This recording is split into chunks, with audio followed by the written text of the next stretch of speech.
Good morning and Assalamu alaikum class 8. How are you all? I hope so you all are fine, and I also hope that you all will be taking good care of your health and studies as well. This is your English teacher Miss Salva Najib. Today we have Monday 12th April 2021, and the topic which I am going to teach you today is about translation exercises 1 and 2 of present perfect tense on your English grammar and composition 9th book on page number 81 and 82. But before proceeding towards your exercises, I will tell you a little bit about present perfect tense, as we all are very well familiar of this tense. So just take a review of this tense quickly. So we have to talk today about present perfect tense. So present perfect tense is a third type of the present tense. The very first one is present indefinite, present continuous, and this comes on the third number of present tense, present perfect tense.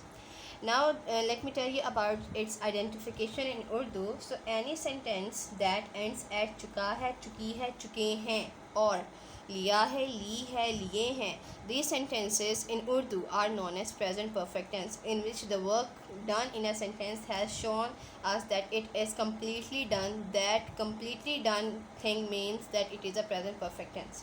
So now its formation in English. So for the very first type of the sentence, which is affirmative or also known as simple or positive sentences, for that one we have a sentence structure: subject with a helping verb has or have.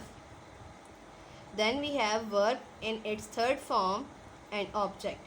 Now what is a subject? Subject is a person who does something in a sentence. For example, Ali खाना खा चुका है. So who has eaten food? Ali. So Ali is known as a subject. We have two types of subjects. The very first one is singular and the second one is plural. So singular includes he, she, it, or any name, whereas plural consists of you, we, they. I is a first person of pronoun, so it also falls in the plural category. Singular, which are the third person of pronouns, are he, she, it, with which we have to use has as our helping verb. So whenever we have singular subjects, then we have to use has with them, and whenever we have plural subjects for present perfect tense, we have to use have with it. Now then we have verb. Verb is a word which shows any action. So any action which is shown to us in a sentence, that is known as a verb. But in present perfect tense, we use verb in its third form. Got it? And then we have object. Object is a thing onto which work is being done. That thing is known as object. For example, I have said earlier, Ali khana kha chuka hai. So what has Ali eaten? Ali has eaten food. So food is an object which has been eaten by Ali. Now this is the sentence structure for affirmative or simple or positive sentences. Now let's have some example. If I say like Ali khana kha chuka hai, so Ali is a singular one. So the subject is Ali. Now Ali is a singular one, so we have to use has with it. Ali has. Eat is the first form of verb. Then we have ate, and the last one is eaten. So we have to use third form of the verb, which is eaten. Ali has eaten food. So this Ali is your subject. This is your helping verb according to the subject. This is your verb in its third form, and in the last we have object. So this is the sentence structure for simple or affirmative of present perfect tense, in which we have subject, then has or have, verb in its third form, and object. The next type of the sentence we are going to discuss is about negative type of sentences.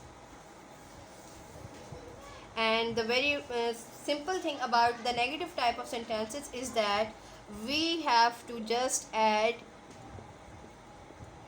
not just right after your helping verb, because in negative sentences we have to show negativity in a sentence by inserting a word not. So after this you have verb in its third form. Verb will remain in its third form as it is throughout all the sentences or all type of sentences for present perfect tense. And then you have your object. Like we have example for affirmative, Ali has eaten food. Now I am going to make negative of that one. Ali has not eaten food. Whenever you are going to use not in a negative sentence, you will not change verb's form. Verb form will remain as it is whether you are writing not or not. The third and the last type of sentence we are going to discuss is about interrogative sentences. And for interrogative sentences, what we have to do, we just have to write down our helping verb just before our main subject, like this, in this way, and then we have to carry out the rest of the things as it is. Has or have just before your subject, then verb in its third form and object, and do not forget to put an question mark at the end of the sentence to make it an interrogative sentence. The main indication between a simple and interrogative is about this question mark. Now let's have an example.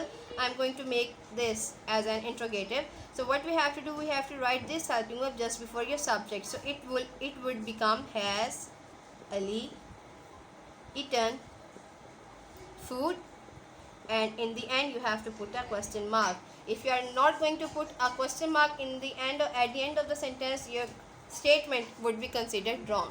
So this is a little review about the present perfect tense. This is your structure for simple or affirmative. This is for the negative type of sentences, and the last one is for interrogative type of sentences.